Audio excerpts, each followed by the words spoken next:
Welcome to a channel tech mechanical and electrical. Generally मैं technical वालों के लिए क्लासेस प्रोवाइड करते रहता हूं।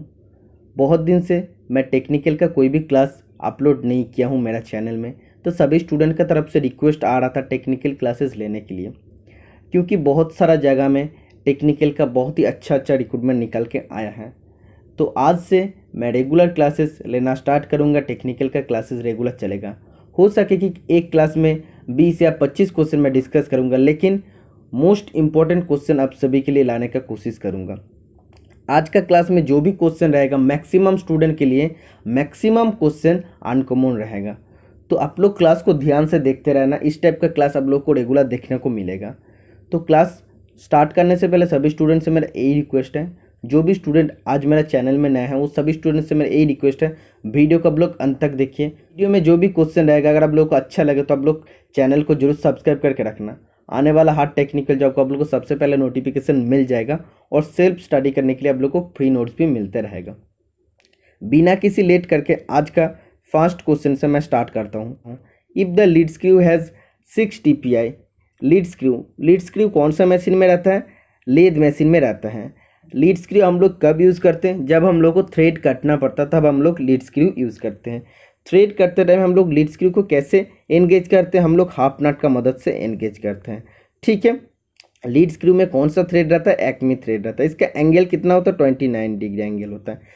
TPI मतलब क्या होता है? टीथ पर इंच होता है। तो कोई भी एक लीड स्क्रू का अगर 6 TPI मतलब क्या? 1 इंच, सोच लो इधर से इधर तक जो डिस्टेंस है 1 इंच, इसमें टोटल 6 टीथ रहेगा। ओके। इसका बाद बोला है and there are 4 number division in the chasing dial.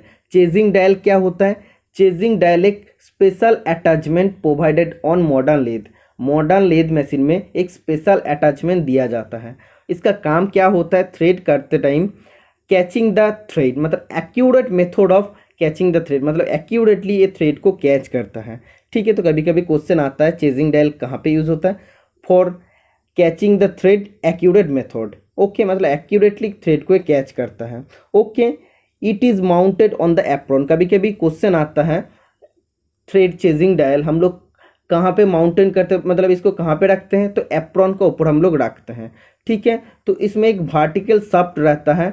Vertical shaft में वार्म गियर रहता है, मतलब एक वर्टिकल शाफ्ट होता है जिसमें वार्म गियर रहता है।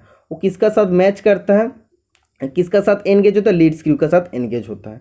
ठीक है। ये चीज़ आप लोग को जानना चाहिए। जो चेजिंग डायल होता है इसमें एक वर्टिकल शाफ्ट रहता है जिसमें वार्म गियर रहता है, और एक किसका साथ एनगेज होता है? लीड स्क्रू का साथ एनगेज होता है।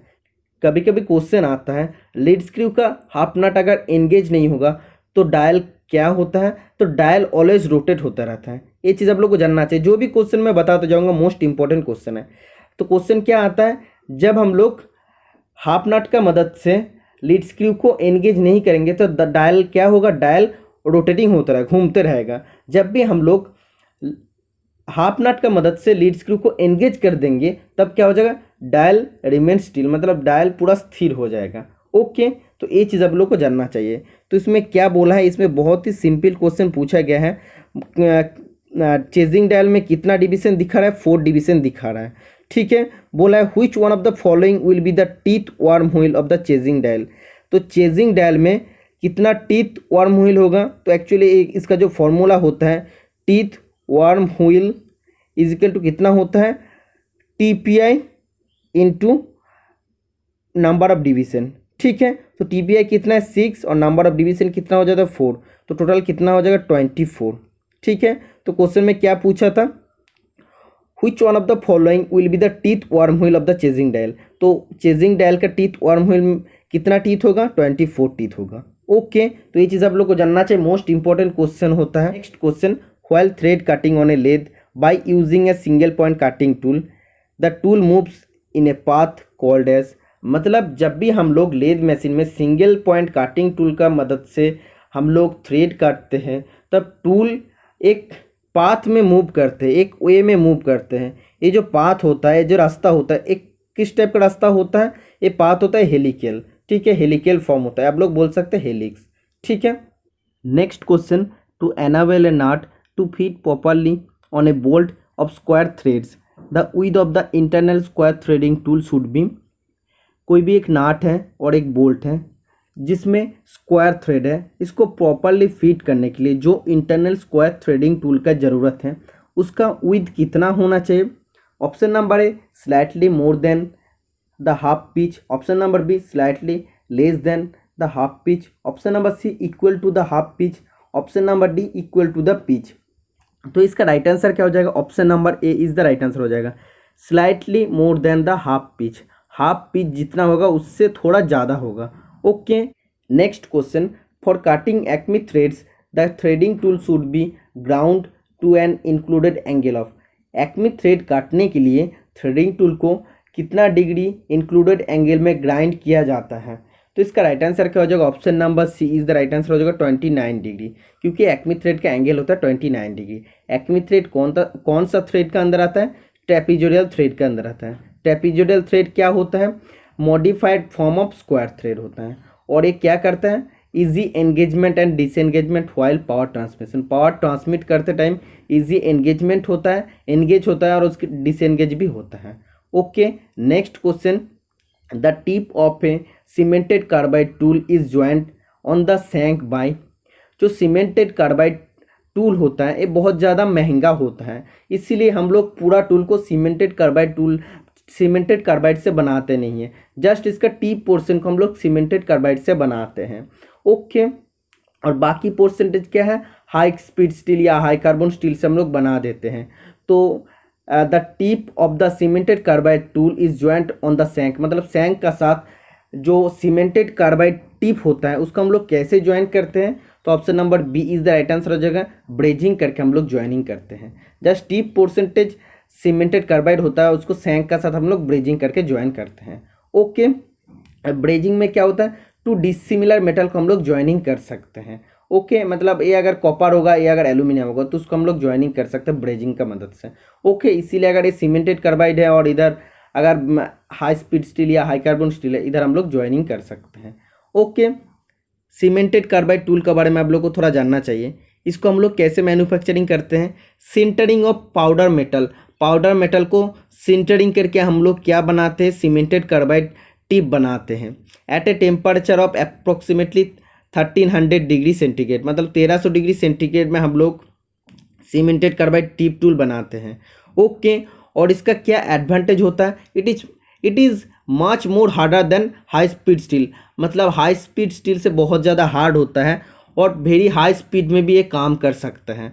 और इसका हाई एक्सेलेंट, आप बोल सकते हैं एक्सेलेंट वेयर रेजिस्टिंग प्रॉपर्टी, मतलब इसमें कोई भी चोट वगैरह कुछ भी नहीं लगता। ठीक है, तो इसका वेयर रेजिस्टेंस प्रॉपर्टी भी बहुत ज़्यादा होता है क्योंकि ये बहुत ज़्यादा हार्ड होता है।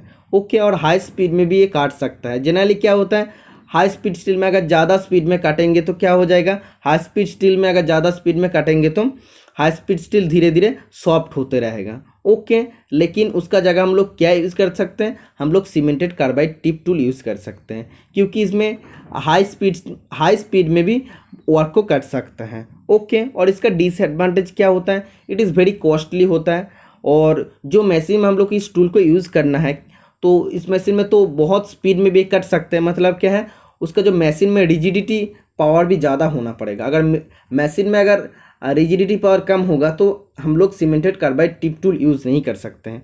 ओके, नेक्स्ट क्वेश्चन, टू काट 20 millimetre internal square thread with a pitch of 2.5 millimetre the code diameter should be. तो कोड डायमीटर मतलब क्या है? Minor diameter. तो इसका फॉर्मूला क्या हो जाएगा? मेजर डाया माइनस पिच हो जाएगा। तो मेजर डाया क्या हो जाएगा? 20 mm माइनस 2.5, तो 17.5 mm राइट आंसर हो जाएगा। तो कोड डायमीटर या माइनर डायमीटर क्या हो जाएगा? 17.5 mm आ जाएगा। Okay, next question, which one of the following materials for lathe cutting tools can be forge to any desired shape. मतलब इनमें से कौन सा एक लेथ कटिंग टूल का मटेरियल है जिसको फोर्जिंग करके कोई भी शेप में आप लोग बदल सकते हैं? तो इसका राइट आंसर क्या हो जाएगा? Option number B, high carbon steel, क्योंकि आप लोग जानते हैं इसमें कितना परसेंटेज कार्बन रहता है? 0.75% से 1.25% तक अप्रॉक्स कार्बन रहता है। ओके, तो आप लोग ये भी जानते हैं फोर्जिंग हम लोग कैसे कर सकते हैं, जिसमें अगर जो भी मेटल में अगर कार्बन परसेंटेज अगर 7% तक कार्बन परसेंटेज है तो उसको हम लोग फोर्जिंग कर सकते हैं। उससे ज़्यादा अगर कार्बन परसेंटेज रहेगा तो वो बहुत ज़्यादा ब्रिटेल हो जाएगा, इसीलिए उसको हम लोग फोर्जिंग नहीं कर सकते। तो हाई कार्बन स्टील इसीलिए हम लोग फोर्जिंग नहीं कर सकते हैं। स्टेलाइट तो अलग बात है, और टंगस्टन कार्बाइड में भी हम लोग नहीं कर सकते हैं क्योंकि बहुत ज़्यादा हार्ड होता है। इसको अगर हम लोग फोर्जिंग करेंगे तो ये टूट जाएगा। Next question, dovetail chasers are clamped in a. Dovetail chaser जो होता है, हम लोग जानते हैं चेजर दो टाइप का होता है जनरली, हैंड चेजर और मशीन चेजर। हैंड चेजर का मदद से हम लोग रिकंडीशनिंग या रेक्टिफाइंग एनी डैमेज थ्रेड, मतलब कोई भी डैमेज हो गया उस सब थ्रेड को हम लोग रिकंडीशनिंग फिर से नया कर सकते हैं और रेक्टिफाई हम लोग कर सकते हैं, सुधार सकते हैं। और जो मशीन चेजर होता है उसमें हम लोग थ्रेड काट भी सकते हैं, तो हम लोग भी थ्रेड इसमें काट सकते हैं। और डबटेल चेजर क्या करता है, डबटेल चेजर को हम लोग कहाँ पे क्लैम्प करते हैं, इन ए स्पेशल टूल होल्डर। एक स्पेशल टूल होल्डर होता है जिसमें हम लोग डबटेल चेजर को क्लैम्प करते हैं। Okay, next question, when cutting isometric threads of coarse pitch the compound rest should be swivel to. जब हम लोग आइसोमेट्रिक थ्रेड काटते हैं जिसका पिच कोर्स पिच रहेगा तो तब कंपाउंड रेस्ट को कितना डिग्री एंगल में स्विवेल करना चाहिए, इंक्लूडेड एंगल कितना होना चाहिए। तो आप लोग जानते हैं आइसोमेट्रिक थ्रेड का एंगल होता है 60 डिग्री, तो हम लोग को कंपाउंड रेस्ट को कितना डिग्री एंगल में स्विवेल करना चाहिए, तो इंक्लूडेड एंगल हो जाएगा 60/2 तो 30 हो जाएगा। तो 30 डिग्री में कंपाउंड रेस्ट को स्विवेल करना पड़ेगा। तो option number B is the right answer हो जाएगा। Next question, which one of the following diameter of the workpiece should be turned before cutting external thread। External thread या बाहरी चूड़ी कटने से पहले कोई भी जॉब है या कोई भी शाफ्ट का कौन सा डायमीटर को पहले से टर्निंग किया जाता है, तो इसका राइट आंसर क्या हो जाएगा, option number A major diameter. जब भी शाफ्ट का बात करेगा या कोई भी एक्सटर्नल थ्रेड का बात करेगा, एक्सटर्नल थ्रेड कटने से पहले हम लोग को सबसे पहले मेजर डायमीटर को बना लेना चाहिए। अगर इधर बोलते इंटरनल थ्रेड को कटने से पहले हम लोग को कौन सा डायमीटर को बना लेना चाहिए, हम लोग को माइनर डायमीटर को बना लेना चाहिए। उसका बाद क्या होता है, माइनर डायमीटर तो बन जाता है, उसका बाद हम लोग जब भी थ्रेड काटता है टैप का मदद से तब उसका बाद मेजर डायमीटर बनता है, ठीक है। लेकिन जब एक्सटर्नल थ्रेड बोलेगा तब मेजर डायमीटर पहले हम लोग को टर्निंग करना चाहिए। Next question, which one of the following angles of rough turning tool depends upon the feed rate chosen. Rough turning tool का कौन सा एंगल फीड रेट चूज करने का ऊपर डिपेंड करता है, तो इसका राइट आंसर हो जाएगा option number D side clearance angle. तो आप लोग जानते हैं क्लियरेंस एंगल हम लोग कहाँ पे प्रोवाइड करते हैं, जब ऐसा कोई भी जगह है जहाँ पे जॉब का साथ टूल का अगर साइड में घर्षण होने का कोई भी चांसेस होता है तब हम लोग क्लियरेंस एंगल देते हैं, मतलब उसको थोड़ा जगह दे देते, क्लियरेंस दे देते।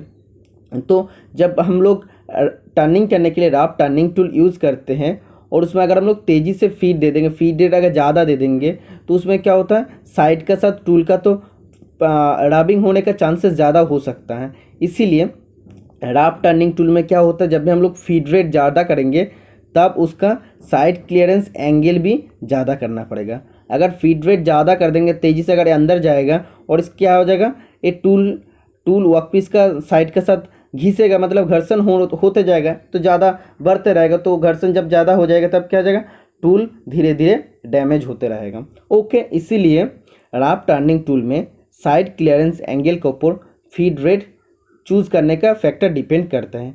जब भी फीड रेट बढ़ेगा साइड क्लियरेंस एंगल भी बढ़ाना पड़ेगा। Okay, next question, what is the function of the drop arm provided in the apron of the centre lathe. Centre lathe का एप्रॉन में जो ड्रॉप आर्म दिया रहता है इसका फंक्शन क्या होता है, इसका कार्य क्या होता है, engage and disengage the power feed. Power feed को क्या करता है, एनगेज और डिसएनगेज करता है, ठीक है। तो option number A is the right answer. जो मोस्ट इंपॉर्टेंट क्वेश्चन है, बहुत बार एग्जाम में पूछा गया है। जो ड्रॉप आर्म होता है जो सेंटर लेथ के एप्रॉन में प्रोवाइड दिया जाता है तो उसका काम क्या होता है, पावर फीड को एंगेज और डिसएंगेज करता है। पावर फीड मतलब क्या, ऑटोमेटिक जो फीड होता है उसको। Okay, next question, the tailstock barrel has an internal taper. Tailstock का बैरल में इंटरनल टेपर प्रोवाइड किया जाता है। Which one of the following standard taper is provided in the barrel board. तो लेद मशीन का टेलस्टॉक बैरल का board में कौन सा टेपर प्रोवाइड किया जाता है, तो इसका राइट आंसर हो जाएगा मोर्स टेपर। मोर्स टेपर का रेंज कितना होता है, MT0 से MT7 तक होता है। ओके, ड्रिल के लिए हम लोग क्या यूज़ करते हैं, MT1 से MT5 तक हम लोग यूज़ करते हैं। ओके, ये चीज़ आप लोग को जानना चाहिए। Next question, a fixed steady rest is use to. Fix steady rest हम लोग कहाँ पे यूज़ करते हैं? तो स्टेडी रेस्ट क्या होता है, जब कोई भी जॉब का लेंथ उसका डायमीटर से 10 गुना से ज़्यादा हो जाएगा। 10 सोच लो, इसका डायमीटर अगर 5 mm होगा तो उसका लेंथ अगर 10 गुना मतलब क्या 50 mm से अगर ज़्यादा हो जाएगा तब क्या हो जाएगा, इसको बोलते हैं ओवर हैंगिंग लोड हो जाएगा। तो जब भी हम लोग वर्कपीस को चक में लगाते हैं और उसको अगर हम लोग कोई भी ऑपरेशन करते हैं तो उसका लेंथ अगर ज़्यादा हो जाएगा, मतलब ओवर हैंगिंग अगर लोड हो जाएगा, तो उसको सपोर्ट देने के लिए हम लोग स्टेडी रेस्ट यूज़ करते हैं। तो स्टेडी रेस्ट दो टाइप का होता है, एक होता है फिक्स स्टेडी रेस्ट और एक होता है ट्रैवलिंग स्टेडी रेस्ट। मेनली दो प्रकार का होता है। ओके, तो फिक्स स्टेडी रेस्ट में कितना पैड रहता है? कभी कभी क्वेश्चन आता है 3 पैड रहता है, और जो ट्रैवलिंग स्टेडी रेस्ट होता है इसमें 2 पैड रहता है। तो पैड किस मटेरियल से बनता है? फॉस्फोरस ब्रोंज से बनता है। ठीक है, ट्रैवलिंग स्टेडी रेस्ट का जो 2 पैड रहता है, एक रहता है ऊपर में रहता है, जॉब का ऊपर में रहता है, और एक रहता है काटिंग टूल का ऑपोजिट में रहता है। ओके, ये चीज़ आप लोग को जानना चाहिए। और ट्रैवलिंग स्टेडी रेस्ट ये कहाँ पे फिक्स होता है? ये जस्ट कैरेज के ऊपर फिक्स होता है। ओके, और जो फिक्स स्टेडी रेस्ट होता है वो कहाँ पे फिक्स होता है? लेद बेड में फिक्स होता है। ओके, इसीलिए एक ही पोजीशन में फिक्स रहता है। लेकिन जब हम लोग ट्रैवलिंग स्टेडी रेस्ट को कैरेज के ऊपर लगाएंगे, प्लेस करेंगे, तब क्या होता है, कैरेज भी मूव होते रहता है और वो भी ट्रैवल होता रहता है। तो कटिंग टूल जिधर जाएगा उसका ऑपोजिट में वो रहता है, तो वो भी और ऐसे मूव होता रहेगा, ट्रैवल होता रहेगा, इसीलिए इसको ट्रैवलिंग स्टेडी रेस्ट बोलते हैं। ओके, तो इसका राइट आंसर क्या हो जाएगा? आप लोग को मैं पहले बोल दिया हूँ, support long workpiece held in chuck. जब हम लोग लेद चक में कोई भी लंबा वर्कपीस को कोई भी ऑपरेशन परफॉर्म करते हैं तो उसको सपोर्ट देने के लिए यूज़ होता है fix steady rest to perform operation at overhanging edge. मतलब जहाँ पे ओवर हैंगिंग मतलब होता है जहाँ पे लोड बेंड होने का चांसेस ज़्यादा है, तो अगर ज़्यादा लंबा हो जाएगा तब क्या हो जाएगा, इधर बेंड होने का चांसेस हो सकता है। तो इधर हम लोग ओवर हैंगिंग एंड में हम लोग क्या यूज़ करते हैं? Lathe fix steady rest use करते हैं। ओके, तो option number D is the right answer हो जाएगा। ईच एंड एवरी कॉन्सेप्ट आप लोगों को क्लियर होना चाहिए। Next question, a workpiece is chamfered to remove bar. हम लोग वर्कपीस में चैम्फरिंग क्यों करते हैं? जो अनवांटेड पार्ट रहता है, चिप रहता है, जिसको बर्स बोलते हैं, उसको रिमूव करने के लिए, हटाने के लिए हम लोग चैम्फरिंग करते हैं। It is observe that the chamfer with is not uniform through out the periphery of chamfer on A workpiece. Which one of the following is the cause for this defect.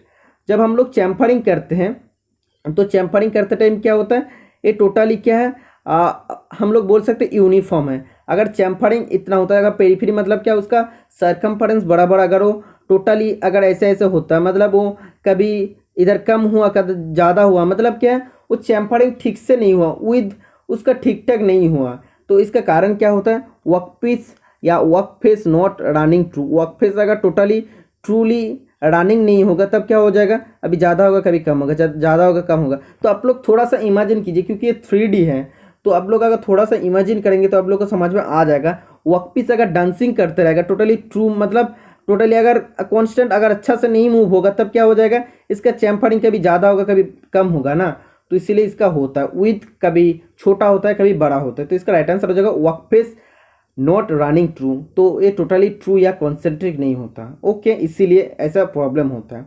Next question, the size of the centre drill is selected on the basis of. जो centre drill होता है उसका size किसका basis पे selection किया जाता है? तो option number C is the right answer हो जाएगा diameter of the workpiece. Workpiece का जितना डायमीटर होता है उसका ऊपर सेंटर ड्रिल का साइज डिपेंड करता है। ओके, सेंटर ड्रिल बनता किस मेटेरियल से? हाई स्पीड स्टील से बनता है। Okay, next question, a single start square thread with a pitch of 8 millimetre is to be राफ्ट cut, the width of the cutting edge suitable for this is.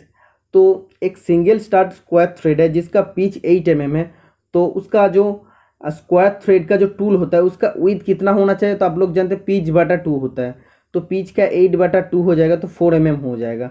तो always इसका width कितना होता है? थोड़ा कम होता है। कितना कम होता है आप देख सकते हैं, 0.5 mm या 0.7 mm तक कम होता है। ठीक है, तो option number C is the right answer हो जाएगा। कभी कभी क्वेश्चन आता है एग्जैक्ट 4 mm देता है, तो 4 mm जहाँ पे एग्जैक्ट रहेगा तो एग्जैक्ट हो जाएगा, लेकिन जब इधर ऐसे दे देगा तो -0.4 या -0.7 ऐसे दे देगा, तो ए वाला राइट आंसर हो जाएगा। ओके, नेक्स्ट क्वेश्चन आप देख सकते हैं, मोस्ट इंपॉर्टेंट क्वेश्चन है। A taper is form using a form tool having a shank width of 20 millimeter. Dimension of the workpiece are shown in figure. The angle alpha to which the tool is to be ground is. तो आप देख सकते हो normally अगर आप लोग drawing को देखेंगे तो आप लोग इजीली इसको कर सकते हैं। तो इधर बिग डायमीटर क्या दिया है 40 दिया है, स्मॉल डायमीटर 20 दिया है, और इधर आप देख सकते हैं लेंथ ऑफ टेपर क्या है, लेंथ ऑफ टेपर 10 दिया है। ठीक है, तो इधर क्या बोला अल्फ़ा बोला है, तो अल्फ़ा का कितना एंगल हो जाएगा आप देख सकते हैं, अल्फ़ा निकालने के लिए बोला है।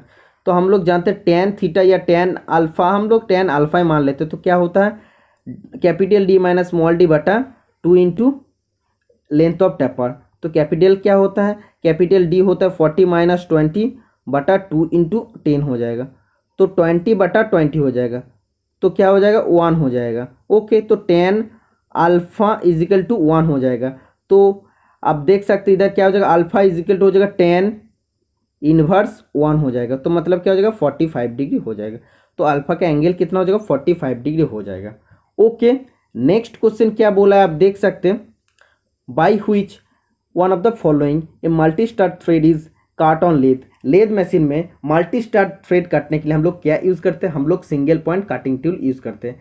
सिंगल पॉइंट काटिंग टूल का मदद से हम लोग मल्टी स्टार थ्रेड भी काट सकते हैं, सिंगल स्टार थ्रेड भी काट सकते हैं। Okay, next question, taps are surface treated to. तो टैप्स में हम लोग सरफेस ट्रीटमेंट करते हैं, तो क्यों करते हैं, तो आप लोग जानते हैं केस हार्डनिंग प्रोसेस में हम लोग क्या करते हैं सरफेस ट्रीटमेंट करते हैं। तो सरफेस ट्रीटमेंट करके क्या करते हैं उसका वेट रेजिस्टेंस प्रॉपर्टी को बढ़ा देते हैं। वेट रेजिस्टेंस प्रॉपर्टी को हम लोग कैसे बढ़ाते हैं, उसमें कार्बन परसेंटेज भी ज़्यादा हो जाता है, उसका वेट रेजिस्टेंस प्रॉपर्टी भी बढ़ जाता है। वेट रेजिस्टेंस प्रॉपर्टी क्या होता है, उसमें स्क्रैचेस मार्क्स वगैरह कुछ भी नहीं होता है। तो टैप का भी हम लोग मदद से थ्रेड करते हैं, तो उसमें चोट वगैरह अलग से स्क्रैचेस मार्क्स आ सकते हैं, इसीलिए उसका सरफेस में हम लोग ट्रीटमेंट करते हैं। क्यों करते हैं, इम्प्रूव वेट रेजिस्टेंस प्रॉपर्टी, चोट या स्क्रैच वगैरह ना लगे, इसीलिए हम लोग उसका वेट रेजिस्टेंस प्रॉपर्टी को हम लोग बढ़ाते हैं, इसीलिए हम लोग सरफेस ट्रीटमेंट करते हैं। ओके, नेक्स्ट क्वेश्चन आप देख सकते हैं, to guide the tap at the start the hole is countersunk at both end. Tap को गाइड करने के लिए होल में हम लोग काउंटर सिंकिंग करते हैं बोथ एंड में। ठीक है, तो आप देख सकते हैं इधर भी किए हैं, इधर भी काउंटर सिंकिंग किए हैं। तो the angle marked alpha for countersinking is, तो ये जो एंगल है, तो ये काउंटर सिंकिंग का कितना डिग्री एंगल है, आप लोग जानते हैं काउंटर सिंकिंग के एंगल होते हैं 75, 80, 90 और 120। तो ये एंगल आप लोग को देख के ही तो लग रहा है ना 120 या 90 डिग्री से ज़्यादा है, तो इजीली आप लोग इसको कह सकते हैं। ओके, नेक्स्ट क्वेश्चन बोला है, one of the part of the centre lathe is the tumbler gear unit. Centre lathe का एक पार्ट होता है टम्बलर गियर यूनिट, तो 3 सेट ऑफ गियर में ये बनता है। ठीक है, तो 3 सेट ऑफ गियर में बनता है टम्बलर गियर यूनिट, और इसका काम क्या होता है, जनरली ये change the direction of rotation of the feed shaft and lead screw. Lead screw और फीड शाफ्ट का डायरेक्शन ऑफ रोटेशन को चेंज करते हैं, लेकिन जहाँ पे ऑप्शन में रहेगा transmit the motion from the feed shaft to the carriage. जब हम लोग फीड शाफ्ट यूज़ करते हैं, मतलब क्या ऑटोमेटिक फीड पाने के लिए, तो ऑटोमेटिक फीड पाने के लिए जब हम लोग को फीड शाफ्ट से कैरेज में मोशन को ट्रांसफर करना पड़ता है, तब हम लोग टम्बलर गियर यूनिट का इस्तेमाल करते हैं। Okay, next question, the maximum swivelling of the table of universal milling machine is. Universal milling machine का टेबल को कितना डिग्री एंगल में मैक्सिमम हम लोग स्विवेल कर सकते हैं, तो option number C is the right answer हो जाएगा 45 degree on either side. Either side दोनों साइड में हम लोग 45 डिग्री करके हम लोग मूव कर सकते हैं। ठीक है, next question, type A arbor is used for mounting. Milling machine में जो आर्बर होता है, आर्बर का काम क्या होता है, मिलिंग जो कटर होता है, कटिंग टूल को या कटर को ये होल्ड करता है। ठीक है, तो टाइप ए आर्बर क्या क्या चीज़ को माउंटेनिंग करने के लिए यूज़ होता है, shell end milling cutter and similar cutter को ये होल्ड करता है। तो option number B is the right answer हो जाएगा, shell end milling cutter and similar. इसका सिमिलर जो भी सेम टू सेम जो कटर होता है उसको होल्ड करने के लिए टाइप ए आर्बर यूज़ होता है। Okay, next question, quick return mechanism is provided in a planer to. तो प्लेनिंग मशीन में क्विक रिटर्न मैकेनिज्म देने का कारण क्या होता है, option number B is the right answer हो जाएगा, to decrease the operation time. Operation time को कम करने के लिए हम लोग क्विक रिटर्न मैकेनिज्म देते हैं। ओके, तो ये चीज़ आप लोग को जानना चाहिए, जो क्विक रिटर्न मैकेनिज्म हम लोग प्लेनर मशीन में देते हैं, तो उसका कारण क्या होता है, जब फॉरवर्ड स्ट्रोक होता है जल्दी जाता है और प्लेनर मशीन में जब बैकवर्ड स्ट्रोक होता है उसमें धीरे आता है, क्योंकि बैकवर्ड स्ट्रोक में प्लेनर मशीन में मेटल को काटता है। Okay, next question, which one of the following operation can not be performed on A planar. Planning machine में हम लोग कौन सा ऑपरेशन परफॉर्म नहीं कर सकते? Option number B machining flat surface, option number B machining angular surface, option number C machining cylindrical surface, option number D machining form surface. तो कौन सा सरफेस हम लोग बना नहीं सकते? प्लेनर मशीन में हम लोग जनरली प्लेन सरफेस बना सकते हैं, लेकिन हम लोग सिलिंड्रिकल सरफेस या राउंड सरफेस हम लोग बना नहीं सकते। तो सिलिंड्रिकल सरफेस बनाने के लिए हम लोग लेथ मशीन यूज़ करते हैं। तो option number C is the right answer हो जाएगा। तो आज मैं डिस्कस कर दिया मोर देन 25 क्वेश्चन। तो क्वेश्चंस अगर पसंद आए तो आप लोग चैनल को जरूर सब्सक्राइब करके रखना और वीडियो को लाइक कमेंट करते रहना, और जितना ज़्यादा हो सके फ्रेंड के साथ शेयर कर देना। ऐसे ही वर्क का एग्ज़ाम के लिए मैं और भी मोस्ट इंपॉर्टेंट क्लासेस आप सभी के लिए प्रोवाइड करते रहूँगा।